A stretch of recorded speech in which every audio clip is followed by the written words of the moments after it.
할렐루야. 할렐루야.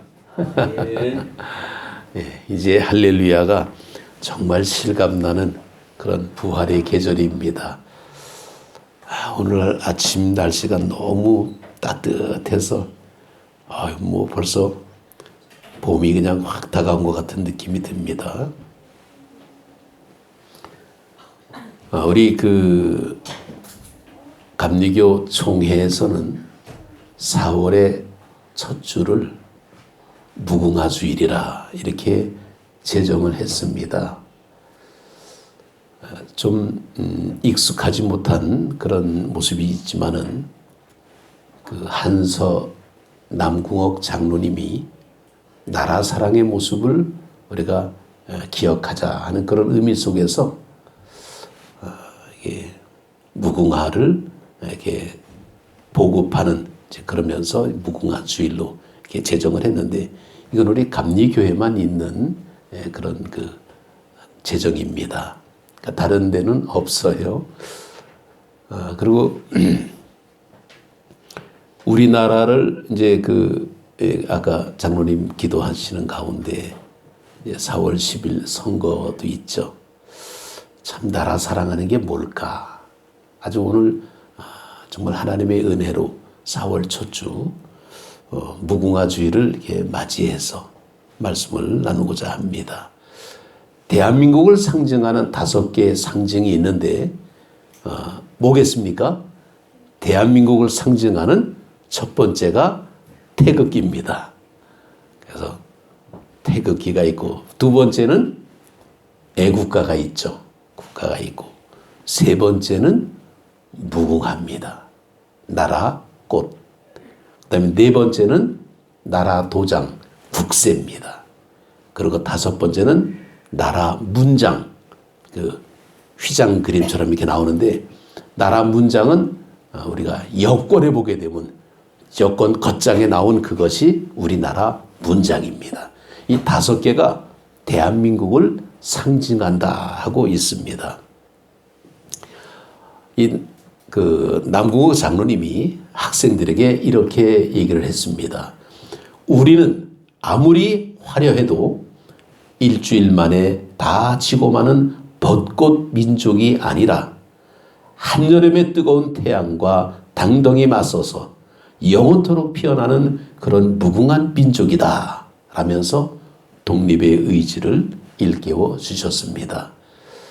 사실 이 한서 남궁옥 선생님은 장로님이신데 강원도 홍천이 고향입니다. 그래서 한석교회라고 거기 교회가 있는데, 제가 잘 아시는 목사님이 거기 한석교회에 있어가지고 한번 방문해서 보니까 기념관이 이렇게 하나 만들어 있습니다. 거기 무궁화에 관한 그런 많은 글들이 있는데, 이 무궁화를 영어로 뭐라 그런 줄 아십니까? 무궁화. 우리가 아까 찬양을 불렀습니다. 찬송을 불렀습니다. 샤론의 꽃 예수 로즈 오브 샤론. 샤론의 장미가 무궁화예요. 그래서 되게 성경적인 의미로 이렇게 무궁화를 로즈 오브 샤론, 샤론의 장미라 그랬을까? 정말 무궁화의 어떤 그런 모습을 통해서 아주 아름다운 그리스도의 유사성을 우리가 찾아볼 수가 있는데, 본래 무궁화는 솔로몬 왕의 여인의 아름다움을 이렇게 표현했다라고도 성경에 나오고 있습니다. 우리나라에서는 고려시대에 무궁화의 땅, 한국을 가리켜서 무궁화의 땅이다 이렇게도 얘기한 적이 있다 그럽니다. 그래서 이 무궁화라는 것은 한문을 이제 보게 되면 업술무, 달궁, 꽃화 그래갖고 일편단심이 무궁화입니다. 영원토록 변함이 없는 이 무궁무진한 영원함의 모습. 그래서 오랫동안 핀다. 저는 무궁화가 하얀 꽃을 이렇게 봤는데 여러 색깔이 있더라고요. 다양하게 무궁화가 있습니다. 정말 고대 기록에 보게 되면 고조선 이전에도 무궁화는 한국의 꽃이라. 그래서 신라의 시대에 보게 되면 무궁화의 나라를 의미하는 근화향이라고 불렀다고 합니다. 또 고대 그 중국인들은 한국을 무궁화가 피는 현자의 땅이다, 이렇게도 불렀습니다. 일제시대 때 정말 그 어두운 시기 속에서도 꽃에 대한 사람들의 헌신은 절대로 시들지 않았기 때문에 독립군들은 무궁화를 일본에 저항하는 상징으로 삼았다고 합니다. 재미나는 거는 그 호텔을 우리가 볼 때에 가장 좋은 호텔이 무궁화가 몇 개냐 이러고 나왔었어요. 그래서 1무궁화, 2무궁화 이것이 2015년도에 별로 바뀌었죠. 그래서 별 하나, 별 두 개에서 5성, 별 5개 호텔은 제일 좋은 거다 그랬는데 옛날에는 무궁화로 표시했다 그럽니까? 옛날 건물 보게 되면 무궁화가 몇 개냐. 더 재미나는 거는 경찰들의 계급이 무궁화입니다. 정말 이 무궁화에 대한 어떤 그런 모습을 볼 때 이 남궁옥 장로님은 옛날 그 황성신문을 창간하고 독립협회 총무로 일하시면서 100편의 찬송시를 작사하셨는데 그분이 작사한 곡 가운데 580정 삼천리 반도 금수강산, 우리가 이따가 부를 찬송이지만은 그것을 쓰셨습니다. 그러니까 작사가의 모습이죠. 더군다나 그 우리나라 애국가를 보게 되면 애국가의 작사를 미상이라고 나올 수도 있는데 사실은 그 남감리회, 우리나라 이 감리교가 처음에 들어올 때에 북감리교회, 남감리교회 두 군데서 들어왔습니다. 물론 장로교도 북장로교회, 남장로교회 이렇게 들어왔어요. 캐나다 장로교회, 호주 장로교회 이렇게 여러 그 계층의 모습이 들어오는데 미국에서 감리교회가 둘로 나눠졌었어요.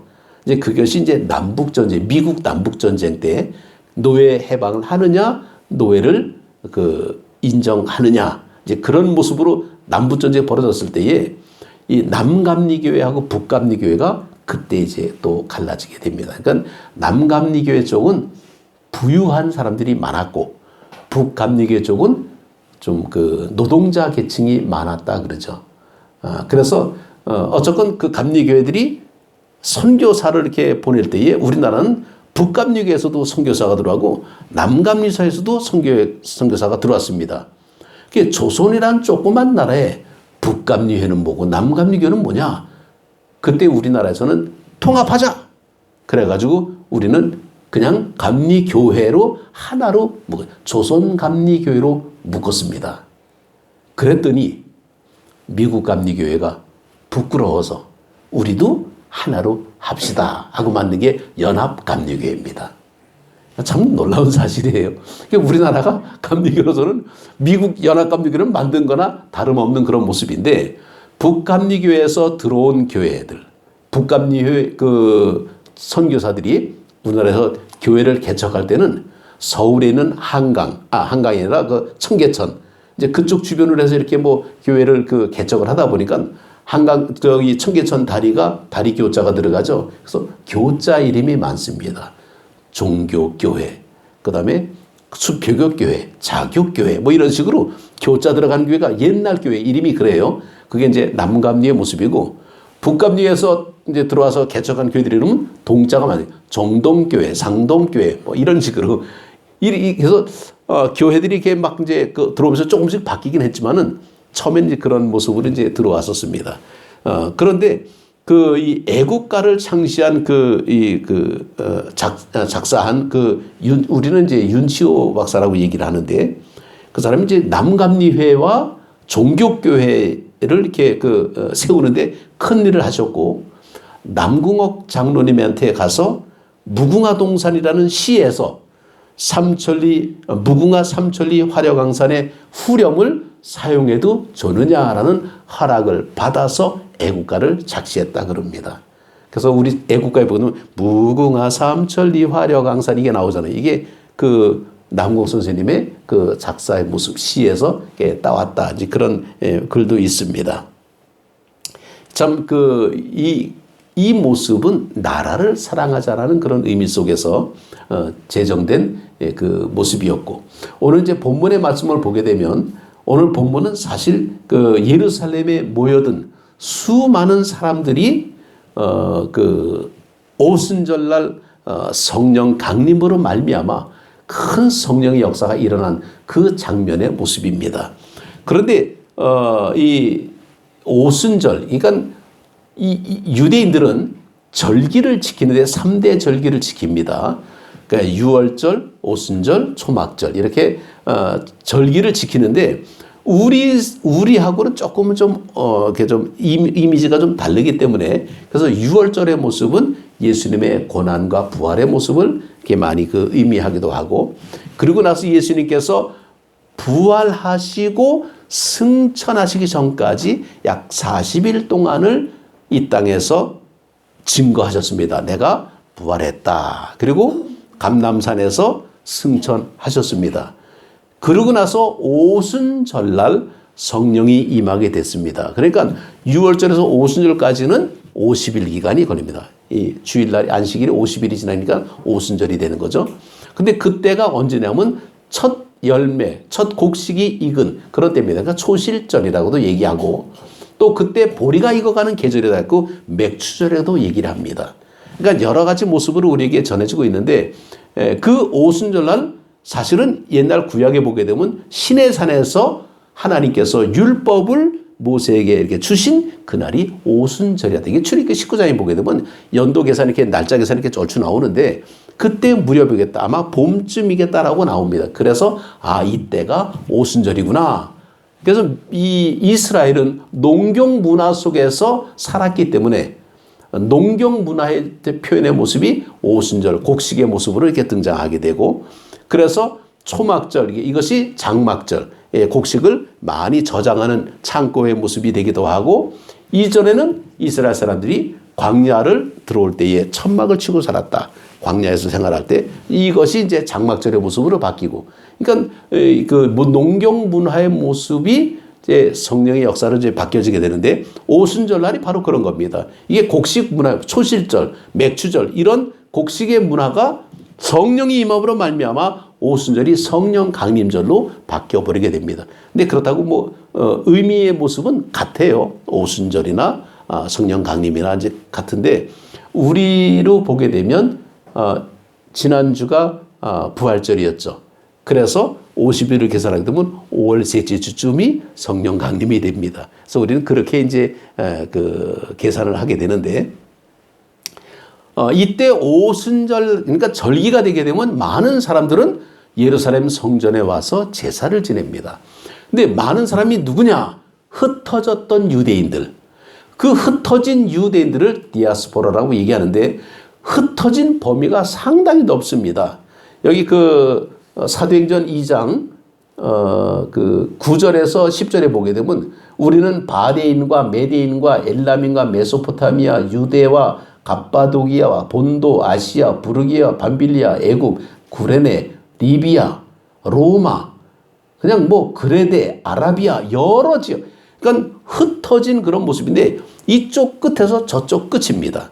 그러니까 메데 바사, 이것은 바벨론 쪽입니다. 저 위쪽 이란, 요즘 말하면 이란 이라크 쪽. 그다음에 애굽은 이집트. 그다음에 이제 구레네는 북아프리카 쪽이죠. 그리고 저 본도, 아시아 이쪽은 소아시아, 저 유럽 쪽입니다.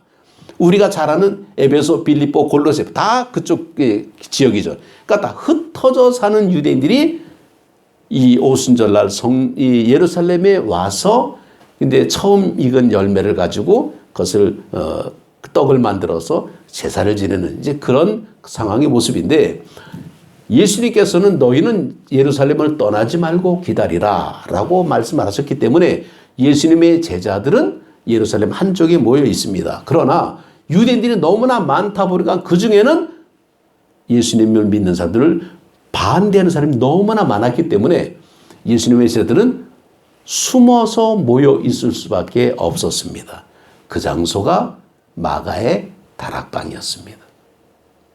그날 성령의 역사가 임함으로 말미암아 각처의 사람들이 저 사람들이 어떻게 우리말로 말을 하지? 그러니까 그때 세계에 흩어졌던 많은 사람들이 올 때에 그들의 언어라는 것은 다 다른데 그 방언의 역사가 바로 거기에서 일어날 때 너무나 신비스러운 일이 생겼다라는 겁니다. 한국에서 토종 한국 사람, 절대로 미국 한 번도 가보지 못한 사람이 갑자기 영어하고 있어요. 그럼 여러분 이해가 됩니까? 한 번도 외국에 제주도도 못 가본 사람이 러시아 말을 하고 있어. 이해가 됩니까? 그런데 그걸 어떻게 합니까? 러시아에서 온 유대인이 저거 러시아 말인데, 미국에서 온 한국 사람이 저거 영어인데, 자기들이 말로 알아들을 수 있었다라는 겁니다. 이게 방언의 역사의 모습입니다. 이 방언의 역사를 통해서 정말 하나님의 귀한 어떤 역사가 나오게 되는데, 이 성령 충만함으로 말미암아 그들의 마음이 뜨거워질 때에 이제는 다락방에서 문 밖으로 뛰쳐나가게 됩니다. 견딜 수가 없어요. 그래서 베드로가 밖에 나가서 모인 수많은 사람들 앞에서 하나님의 말씀을 전할 때 너희가 십자가에 죽인 예수가 바로 그리스도라는 사실을 얘기하고 있습니다. 그러면 비교해 보십시오. 숨어있던 사람들의 수는 소수요. 수많은 사람들은 다 예수님은 모르는 사람 내지는 반대하는 사람들인데, 그들에게 너희들이 십자가에 못 박혀 죽인 예수가 곧 그리스도라는 사실을 얘기할 때에 우리식으로 말하면 저게 웬 헛소리, 그리고 데모가 일어날 텐데 그들에게는 놀랍게도 가슴을 치며 우리가 어찌할까 회개하는 역사가 일어났다는 겁니다. 이게 성령의 역사예요. 상상을 초월하는 일이 생기게 됩니다. 영적 권능의 역사가 나타나니까 수많은 사람들이 거기서 변화가 일어나게 됩니다. 그래서 초대교회가 시작이 되는 거죠. 바로 거기에서 우리는 하나님의 복음의 놀라운 역사가 바로 등장하는데, 그 부활의 어떤 그런 부활의 체험의 역사가 성령으로 말미암아 뛰쳐나오게 되는, 그래서 이 부활의 역사는 성령의 문을 열었다, 이렇게까지 얘기합니다. 이제 우리는 지난주에 부활의 역사를 경험했습니다. 성령이 임하는 것은 기정사실의 모습이죠.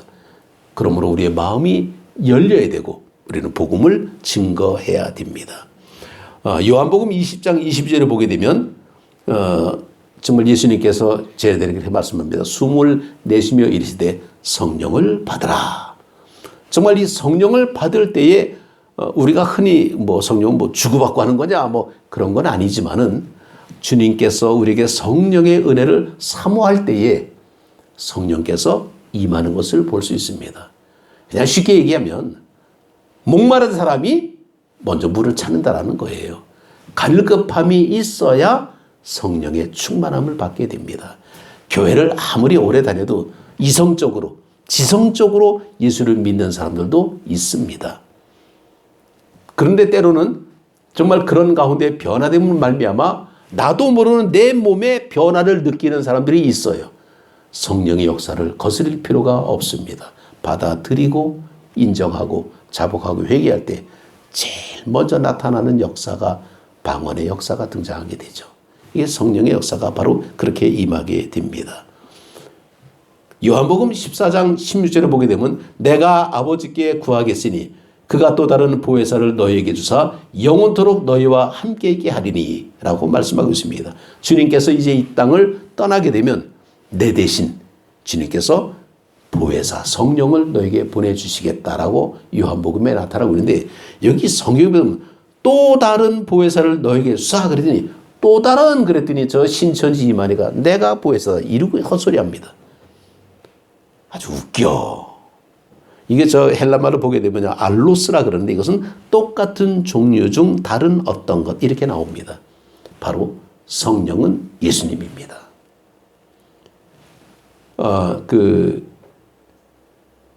성경 말씀을 우리가 볼 때에 그 한 절에서 그 36절에 보게 되면 너희가 십자가에 못 박으니 예수를 하나님이 주와 그리스도가 되게 하셨느니라 하니라. 그들이 이 말을 듣고 마음에 찔려 베드로와 다른 사도에게 물어 이르되 형제들아 우리가 어찌할꼬 하거늘 베드로가 이르되 너희가 회개하여 각각 예수 그리스도 이름으로 세례를 받고 죄사함을 받아라. 그러면 성령을 선물로 받으리니 이 약속은 너희와 너희 자녀와 모든 먼데 사람 곧 주 우리 하나님이 얼마든지 부르시는 자들에게 하신 것이라 하고 말씀하고 있습니다.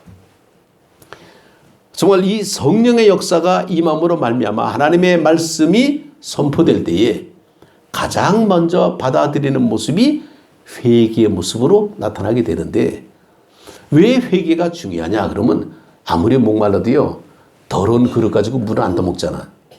그릇을 씻잖아요. 씻는 게 주님의 보혈입니다. 보혈의 씻음을 받고 깨끗함을 얻어서 우리는 성령의 충만함을 받게 되는 그런 은혜를 우리는 누려야 되는데, 이 십자가와 부활 사건의 모습은 성령 사건의 문을 여는 기초가 되는데, 이 기초라는 것은 우리가 건축의 현장으로 볼 때에 가장 중요한 것이 기초 작업이라 그러죠. 기초 작업이 제대로 안 돼 있으면 건물을 아무리 잘 줘도 무너집니다. 모든 운동 선수들도 뭐 기술, 테크닉을 아무리 가르쳐 줘도 가장 중요한 것은 기본 체력이 있어야 된다고 얘기하잖아요. 가장 기본 체력, 기초가 있어야 모든 것이 시작이 되는데, 그 기초의 모습은 바로 십자가의 부활을 통해서 주님께서 나의 구세주가 되셨다는 그 믿음을 고백하는 그런 회개를 통해 성령의 역사가 임함으로 말미암아 하나님의 사람으로 변하게 되는데, 이 모든 과정이 시간적으로 쭉 흘러가는 게 아니라 한순간에 그냥 쫙 이루어지는 것을 우리가 보게 됩니다. 초대교회 역사는 바로 그렇게 시작이 됩니다. 우리가 예배 시작하기 전에 사도신경을 고백했죠. 사도신경을 고백하는 것은, 이것은 3세기, 4세기, 초대교회 한 2세기 정도에서 이제 당시 시작된 그런 이야기인데, 이것이 모여지게 돼서 3세기쯤에 있어서 정리가 되고 4세기 때 이것이 제정이 되고, 그러면서 우리가 지금 고백하는 모습으로 우리가 나타나게 되는데, 사도신경은 사도들의 고백을 통해서 시작이 됩니다. 그런데 이 사도신경의 모습이 초대교회를 통해서 서방교회, 이 교회가 원래 캐토릭이라는 교회는 하나의 교회입니다. 우주적인 교회를 캐토릭이라 그러고 초대교회는 캐토릭입니다. 근데 이 캐토릭 교회가 둘로 이렇게 나눠지게 됩니다. 동방교회, 서방교회로 나눠지게 되죠. 동방교회, 서방교회. 동방교회는 지금의 현재 동방정교회, 그리고 서방교회는 지금의 로만 캐토릭, 천주교회로 갈아지게 되는 거죠. 이 교회 역사를 보면 지금의 천주교회는 이건 그 서방교회라 그럽니다. 그래서 로만 캐토릭이 이제 등장하게 되는데, 지금 우리는 캐토릭 그러면 천주교회, 성당을 의미하는 것처럼 보이지만은 본래 의미는 초대교회가 캐토릭이에요. 지금의 캐토릭은 로만 캐토릭이라 그럽니다. 그런데 서방교회, 다시 말해서 로만 캐토릭을 중심으로 해서 나오는 이 서방교회에서 15세기에 종교의 개혁이 일어나면서 개신교회가 나오게 됩니다. 그게 우리 같은 교회예요. 장로교회, 성결교회, 순복음교회 뭐 이런 교회들이 개신교회, 프로테스탄트라 그러는데, 천주교를 반대해서 나오는, 거역해서 나오는 이게 개신교의 모습입니다. 그러니까 우리 감리교회는 개신교회입니다. 그런데 이 개신교회는 서방교회의 전통을 이어받습니다. 그래서 우리는 사도신경을 고백을 합니다. 사도신경 가운데는 성부, 성자, 성령, 삼위일체가 등장이 되죠. 그런데 이 사도신경을 고백 안 하는 교단도 있습니다. 그렇다고 이단은 아닙니다. 침례교회가 그래요. 침례교회는 사도신경 안 합니다. 또 어떤 때는 물론 침례교회는 지금 정통 침례교회를 얘기하고 있는 겁니다. 저 기독교 복음신례 이런 이단들 이런 걸 얘기한 것이 아니라 기독교 한국 침례회라고 하고, 이건 정통 침례교회는 그 성경에 없다 그래가지고 안 하는 수도 있습니다. 한다 안 한다 이게 중요한 것이 아니라 사도신경에 나오는 그 신앙 고백이 삼위일체이기 때문에 우리는 삼위일체를 믿습니다. 이단들은 삼위일체 안 믿습니다. 그러니까 우리가 그걸로 구별하는 게 딱 좋아. 하나님을 믿습니까? 예수님을 믿습니까? 성령님을 믿습니까? 이렇게 나가야 되는데, 갑자기 또 다른 보혜사 성령 이만희가 지가 또 다른 보혜사라 그러고 자기가 자칭 하나님이라 그러고 이단들이 다 여기서 나가는 거예요. 그래서 이 구별하는 게 참 좋습니다. 자, 이 성령의 역사가 임할 때에 이것이 보혜사의 모습으로 등장하게 되는데, 이 보혜사는 파라크레토스라 그래가지고 이 보혜사 의미가 상당히 다방면으로 나타날 수 있습니다. 때로는 변호의 모습으로 나타나고, 때로는 보호의 모습으로 나타나고, 때로는 깨달음의 모습으로 나타나고, 때로는 우리를 도와주는 모습으로 나타나고. 그러니까 보혜사라는 모습을 우리가 한 단어로 꼭 집어 설명할 수는 없는데, 그냥 자연스럽게 우리를 지켜주고 돌봐주고 인도해주고 먹여주고 재워주고, 이게 다 보혜사예요. 그러니까 성령의 역사는 상당히 다양하게 등장하고 있습니다. 마치 뭐라 그러나, 엄마가 아기를 기를 때에 아기를 사랑하죠. 근데 아기를 어떻게 사랑합니까? 그러면 다 달라. 업어주는 게 사랑이고, 밥 먹여주는 게 사랑이고, 젖주는 게 사랑이고, 재워주는 게 사랑이고, 기저귀 가는 게 사랑이고, 사랑합니다 그러면 끝나는 거 아니에요? 그걸 굳이 뭘 얘기할 필요가 없는 것처럼 성령의 역사는 다양한데, 근데 그 다양한 모습을 우리는 분별할 수 있는 능력은 성령의 은혜입니다. 그래서 악한 영, 사단의 세력, 이 귀신의 세력은 성령을 거스립니다. 그 때문에 그들은 금방 드러나게 되겠어요. 다 나타나게 됩니다. 그래서 우리는 겁낼 필요가 없습니다. 모든 인간은 헤어짐을 전제로 이렇게 사는 건 아니지만은 늘 언제나 같이 산다는 게 굉장히 어려울 때가 많습니다. 심지어는 부부들도 이제 그렇게 얘기할 수 있겠죠. 평생 같이 살다가 죽을 때도 같이 죽자. 어떤 사람은 1분 상관으로 이렇게 당신 먼저 가면 내가 장례 치러주고 그러고 나도 갈게 그런 것도 있고, 하여튼 별 얘기가 있는데, 예전에 금술 좋은 할머니 할아버지 다큐멘터리가 영화로 된 적이 있었습니다. 니마 그 강을 건너지 마온가 얼마 전에 그거 우연찮게 봤는데 너무 슬퍼. 하여튼 볼 때마다 그냥 눈물이 막 나는, 그 할아버지도 아주 웃겨. 할머니 나는 꾀꼬리가 되겠다 그랬더니 할아버지는 뭐라 그러는지 아세요? 먹새 그러고 있어요. 아주 그냥 좀 몰라, 이렇게 얘기가 좀 잘 안 통하는데, 근데 배려는 엄청나게 합니다. 하여튼 엄청 끔찍하게 사랑하고, 근데 그 다큐멘터리 찍다가 할아버지 돌아가시잖아요. 그래서 그 감독이 이거 끝까지 해야 되냐 말아야 되냐 그러다가 그냥 끝을 맺었는데, 그러고 나서 그 할머니 혼자서 무덤 바라보면서 엉엉 우는 게 끝 아닙니까? 니마 그 강을 건너지 마오. 참 굉장히 슬펐던 노래인데, 굉장히 의미는 참 많이 공감을 받았는데, 그 할머니가 작년에 백수를 했답니다. 원래 백수는 99세예요. 만 100세가 올해입니다. 아직도 살아계시고 정정하시고 집행이 없이 다니신데. 그 이후의 얘기가 또 나온 걸 내가 잠깐 봤어요, 어제. 이렇게 그 할머니가 지금 계시나? 그렇게 찾아봤더니 아직 계시다. 작년에 백수를 했다 그러더라고요. 이 백이라는 한문 백자에다가 일자 하나 빼갖고 99세, 만 99세를 백수라 그러는데 올해가 만 100세가 되셨다 그러더라고요. 어쨌건 혼자 사시는데 아직도 그냥 사신답니다. 노인대학단인데 지금. 것이 굉장히 어렵죠. 그래서 우리는 정말 이별에 때렸던 그런 모습이 참 많은데, 하나님에 대한 신앙의 모습에서 우리는 이별이 아니라 또 다른 하나님의 만남의 모습이 약속이 되어 있기 때문에 우리는 믿음 생활을 잘 할 수가 있습니다. 하나님을 떠나면요, 비참해집니다. 할머니도 할아버지 돌아가시고 얼마나 슬퍼요. 그냥 무덤 바라보고 이렇게 영화가 끝난 것처럼.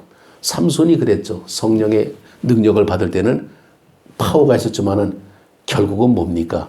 성령이 떠나니까 그냥 눈알 뺏기고 그냥 잡혀가고 조롱당하고, 이스라엘 백성들도 마찬가지로 성전만 잔뜩 지어놓고 좋다 그랬는데 하나님 영광이 떠나가니까 무너져버리는 폐허되는 건물이 되고 말았습니다. 우리가 믿음 생활하면서 성령의 충만함을 받지 못하면 무기력한 그리스도인이 될 수밖에 없습니다. 부활을 통해서 성령의 문을 열음으로 말미암아 우리는 이제 성령 충만함을 통해서 하나님의 일을 감당해야 되는데, 믿음 생활의 모습에서 우리가 요한계시록 14장 12절에 보게 되면 성도들의 인내가 여기 있나니 그들은 하나님의 계명과 예수에 대한 믿음을 지키는 자니라 라고 말씀합니다. 우리가 믿음 생활 열심히 해도요, 하나님의 말씀을 지키지 않으면 안 된다라는 겁니다. 그래서 하나님의 대한 계명, 이게 율법이에요. 율법이 나쁜 게 아닙니다. 하나님이 주신 거예요. 그런데 우리는 율법을 예수님은 폐기하러 온 것이 아니라 완성하러 오셨다 그랬지. 믿음 생활 제대로 하려면요, 율법을 지켜야 됩니다. 그래야 온전한 모습이 됩니다. 그래서 예수에 대한 믿음을 지킨 자니라. 이 초대교회 모습을 보게 되면 이 세상에서 성도들이 복된 삶을 살고 믿음도 바른 믿음으로 확인된 것은 이 복음을 살면서 행함이 있는 믿음을 살았기 때문에 언제 균형 잡힌 신앙생활이 됐다라는 겁니다. 그러니까 우리는 믿음 생활할 때에 말로만 그냥 떠드는 것이 아니라 우리의 행함도 같이 이어져야 된다는 것을 우리가 볼 수 있습니다. 성령의 역사가 임하게 되게 되면 비겁한 자가, 배신자가 180도 바뀌어지게 됐죠. 예수님의 제자들이 그랬고 수많은 사람들이 변화되고 맙니다. 지금 이 시대 살아가는 우리들도 마찬가지로 하나님의 은혜로 변화돼서 복음의 정말 그 투사라고 얘기할 정도로 영적 싸움에서는 투사가 되어야 됩니다. 우리는 그냥 무기력하게 그냥 가만히 있으면 방관자가 되면 패배자가 됩니다. 우리는 적극적인 참여자가 되어야 됩니다. 항상 어떻게 보게 되면 역사의 모습을 소수가 끌어갈 때가 많은데 그 소수를 우리는 운동권이라고 그러잖아요. 그러니까 나쁜 편도 있지만 좋은 편도 있습니다. 소수가 끌고 가는 그 운동권들은 사실은 그들은 굉장히 맹렬한 적극적인 행동가들이거든요. 믿음 생활은 행동이 있어야 성장을 할 수 있습니다. 그냥 가만히 있으면 정적인 상태는 아니. 믿음은 doing, 움직이는 겁니다. 행동하는 어떤 믿음. 그래서 권능을 받을 때에 바로 권능이라는 것이 바로 그거죠. 사도행전 1장 8절에 성령이 너에게 임하시면 너희가 권능을 받고 디나미스, 터지는 게 폭발하는 겁니다. 그냥 팍 터져버리게 되면 굉장한 어떤 역사가 일어나게 되는데 바로 이 역사가 출발점이 예루살렘과 온 유대와 사마리아와 땅끝까지. 근데 땅끝이 저 멀리가 아니라 여러분의 가정이 땅끝이 될 수도 있어요. 요즘은 그 교회 안 나오는 사람들을 땅끝이라고 얘기하는 사람도 있더라고요. 교회 열심히 다니다가 코로나 그리고 교회 떠난 사람들도 많아요. 그들이 땅끝입니다. 그들까지도 불러들여야 돼. 근데 그러려면 선한 영향력을 끼치려면 내가 성령의 충만함으로 바른 모습으로 바뀌어져야 돼. 내가 바뀌지 않고 남이 바뀌기 기다리던 것은 어림없습니다. 겟세마네 제자들도 모두 바뀌었습니다. 불편해도 부흥은 일어납니다. 비록 하나님의 은혜 속에서 더딜지라도 때를 얻든지 못 얻든지 이 모습은 이미 갖춰진 밥성이 아니라는 거예요. 근데 우리는 늘 착각하고 살 때가 많아요. 이미 다 갖춰진 밥상에 숟갈만 들고 가면 천국 가는 거다. 아닙니다. 내가 그것을 다 시작을 해야 돼. 저는 그래서 그 우리 낙원사님도 농사 지시지만은 쌀미자가 이렇게 보게 되면 참 의미가 많잖아요. 뭐 그냥 농부의 수고가 뭐 80번이 들어가야 쌀 하나 나온다 그러는데 그런 것처럼 수고 없는, 헌신 없는 믿음의 모습은 조금 가식적인 모습이 있을 수 있습니다. 정말 우리가 충성할 때에 앞에 붙는 형용사가 있죠. 죽도록 충성하랍니다. 이 믿음의 어떤 정점이 좀 돼야 됩니다. 힘 다해서 하나님 앞에 충성하며 영광 드리는 우리 모두가 되시기를 주님의 이름으로 축복합니다. 기도드리겠습니다.